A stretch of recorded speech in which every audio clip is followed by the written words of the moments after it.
Welcome to the Dodge Challenger 392 ScatPack.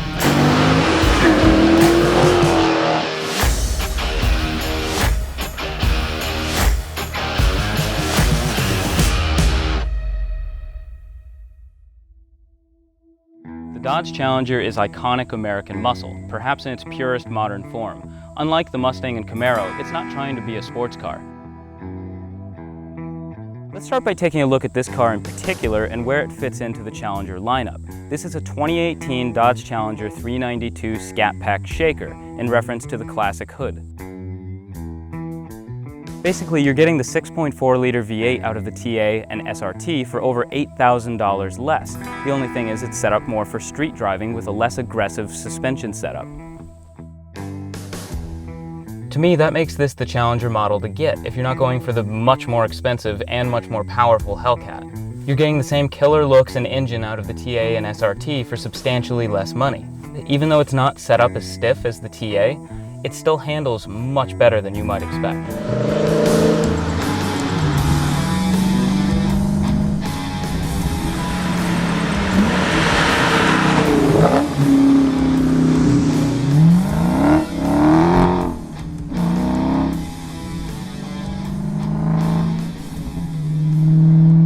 Like I said before, this car is not trying to be a sports car, and honestly, it's better for it. Dodge has carved out a piece of the market and left the Mustang and Camaro to squabble over the lap times and peak lateral Gs. Instead, the Challenger is a fast, capable, and extremely comfortable cruiser. Now with that said, this car is obviously not going to be for everyone. Unlike something like a GT350 or a Camaro Z28, the Challenger is not going to provide the same experience as something like a purpose-built sports car. Coming from an E46 M3, even an E39 5 Series, or honestly anything south of an SUV, this is going to feel like a huge car. Placing it on the road actually takes some getting used to, even if you're used to driving large full-size sedans. It's just wider than most cars that you might have driven in the past. I'm sure once you've put a ton of miles on one of these that you get used to it, but the size really might just be one of those things that won't work for you. Now on a related note, you definitely feel the weight. Now the chassis copes with it very well, and it's far better controlled than I would have expected. But there's no getting around the fact that it weighs over 4,200 pounds. That's just a lot of mass to carry around. But considering that, its handling is actually very impressive. It's easy to write these things off as big boats that can't handle on a back road, and I've been guilty of saying that in the past too. But you would be very surprised by what one of these modern Challengers can keep up with on a back road.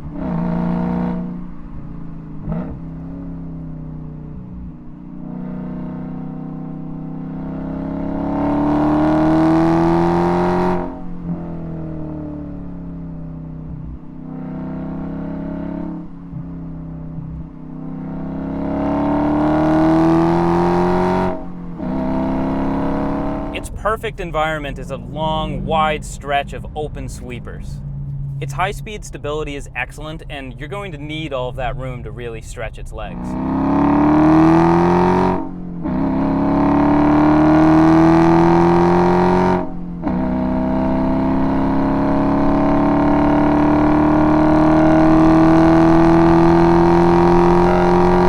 The steering is quick and accurate, and body roll is surprisingly minimal.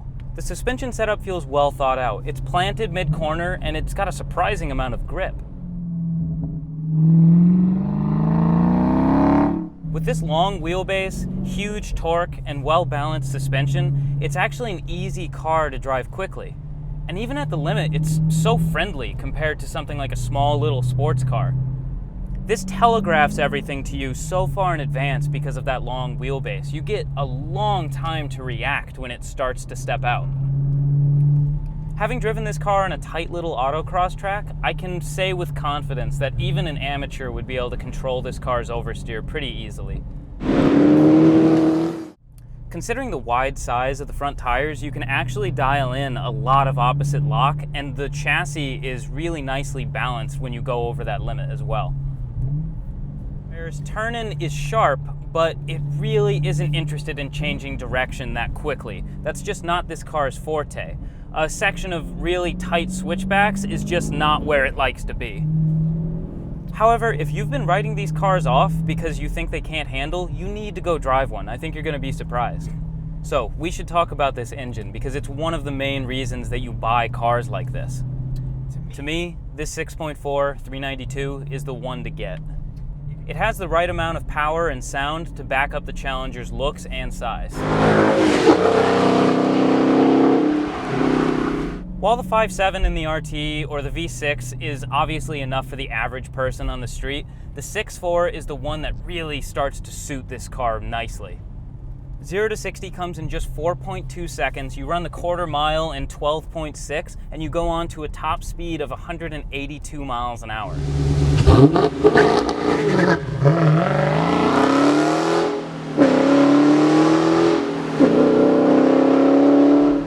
It feels powerful throughout the entire rev band. You don't really even need to wind this thing out that often.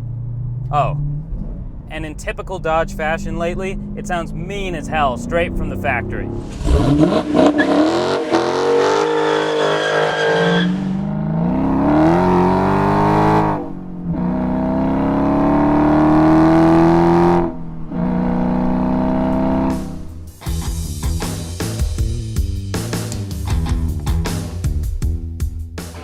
Now let's look at something else that I think that the new Challengers do really well, the interior.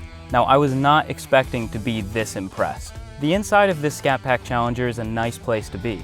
The material and quality is good and it's comfortable, well laid out, and it's just a nice place to be even on a long trip.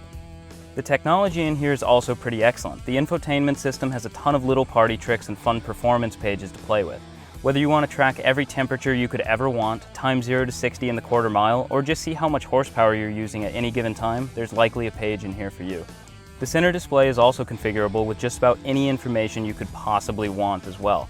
For example, when you first start the car, being able to track coolant and engine oil temps right on the center display is really convenient. And you can tell that this interior was not an afterthought. A good portion of the asking price has gone into making this a special place to be, and it offers surprising levels of luxury.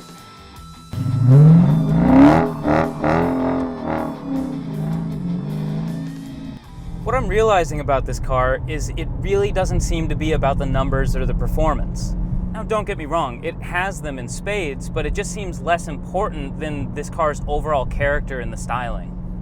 And I think that many of the owners and the people that love these cars, they understand that and they embrace it.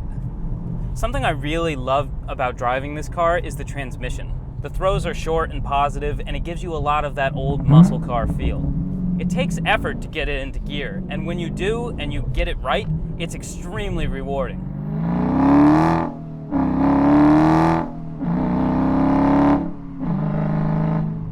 Now, one of my few complaints in terms of the interior ergonomics of this car is just that the spacing of the brake and the gas pedal make it a little difficult to heel-toe downshift. However, having put some miles on this thing now, I'm already starting to adapt to that spacing, so it's something you will get used to.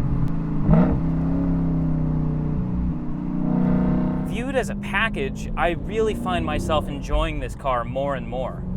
It's a street car, and as a street car, it performs extremely well.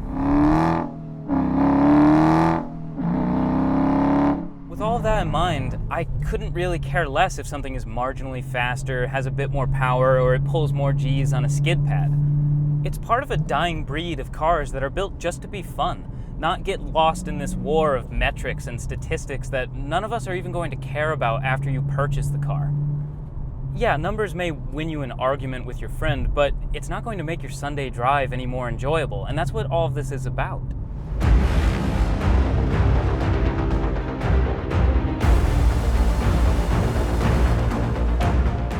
It drives in a way that matches its looks. It's raw, fun, and it feels like it can take any abuse that you can throw at it. It feels truly like a muscle car, and that's why so many of the Challenger's shortcomings can be so easily forgiven. It's not compromised due to oversight, it's compromised because muscle cars always have been, and that's what makes them so lovable. It gives them character, it gives them personality, something that this 392 has in spades, and something that I find a lot of modern cars lack. It may not be perfect for you or me, but that's okay. It will be for someone.